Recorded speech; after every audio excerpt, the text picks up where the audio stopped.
You train hard, you hit legs, you lift heavy, but your sprint time hasn't dropped. Your first step isn't quicker. You're not slow because you skipped a leg day. You're slow because you're following some stupid ass TikTok leg workout that has no clue about what adaptations you're actually trying to trigger. So let's fix that. The real problem is most athletes think their gym workout is helping their speed, but when you really start to peel back some of the layers, it's just a glorified bodybuilding program. High volume, you're always chasing fatigue, and no ideas about what traits you're actually trying to build. You're training hard, don't get me wrong, like you're probably training hard, but you're not training speed first.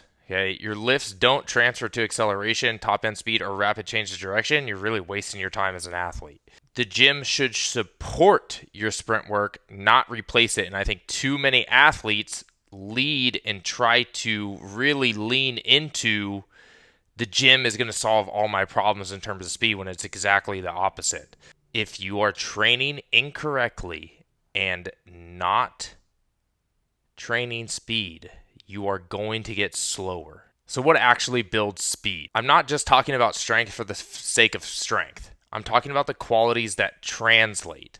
Those qualities are tendon stiffness for elastic return, joint specific strength in your hip, knees, and ankle, improving your rate of force development and how fast you can apply force, your maximal strength to raise the force ceiling so you can put more into the ground, your horizontal power that actually mimics the angles of the sprint you're going to be doing during acceleration, eccentric rate of control, your ability to absorb and redirect force. I hate the word absorb. Actually, you're just stopping and redirecting very, very quickly. Concentric impulse. So this is your ability to explode off the ground in a limited amount of time. And then hip extension velocity that it actually drives sprinting, and then isometric strength for decel and positioning control and overall stability of the hips, knees, shoulder, everything that you can think of. And the last piece is your intramuscular coordination. So getting the right muscle firing sequence to fire at the right time and turn off at the right time so you have a very fast and rapid cycle. Explosiveness isn't just one thing, it's an entire system and how that system works together. And if your programming doesn't target these areas, you're not really training for speed, or you're not training in the gym to help support your speed training. So, some of the common mistakes that are going to be slowing you down. Here's where most athletes are going wrong. You're training like a lifter and not an athlete. You're doing 4 sets of 12 on accessories with no intent. You don't really care about the velocity. You're thinking slow and controlled is the way to grow muscle. Great. But this is speed. You're trying to get faster. And you're really not driving purpose into the adaptations that you're trying to get. Number 2 is chasing soreness instead of speed. If your goal is speed, you don't want to be sore. Sore means that you are actually having little microfiber tears in your muscles, and you are not going, and then if you try to go out and do speed training, you're not going to be able to recruit those. And if you're trying to improve your speed, you need to be hitting 95% of your best speed in order to tell your body, hey, we need to get faster. That's the stimulus. You have to provide a very high stimulus on the body to drive the adaptation. Mistake I see athletes make is copying workouts that aren't really built for your goals. So just because it looks hard, and just because someone's telling you, hey, myself, you could even question me. Just because someone's telling you this is going to get faster in the gym, you need to have an understanding of what speed training actually is and how to change and get the adaptations and supporting adaptations in the gym.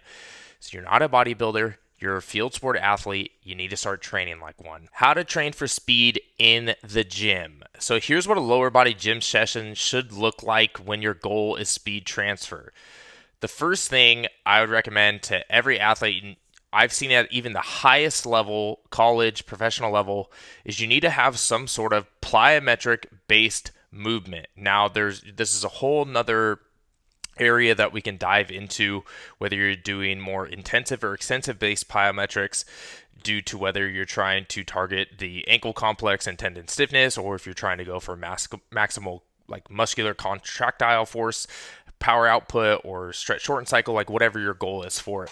But you need to have some sort of plyometric movement in your gym session. These could be unilateral, they could be ankle specific, they could be more lower body power or horizontal power like broad jumps, repeat broad jumps, and you can progress all of these. Okay, so again, We're not chasing volume, we're chasing intention and adaptation. So this means the sets and the reps need to be very low, and you need to give maximal intention on each of the reps that you do. Even if it's a pogo hop, you need to give maximal intention on it. Okay.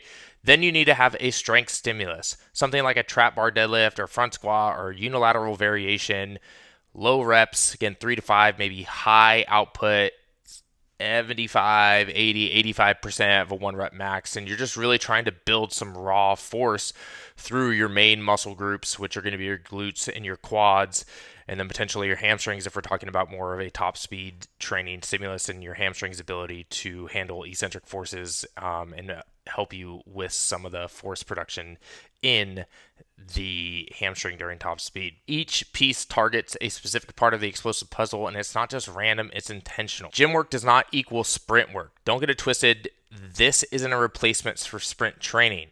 Okay, if you want to get faster, you have to get out on the field or the track or the court or wherever you are sprinting at.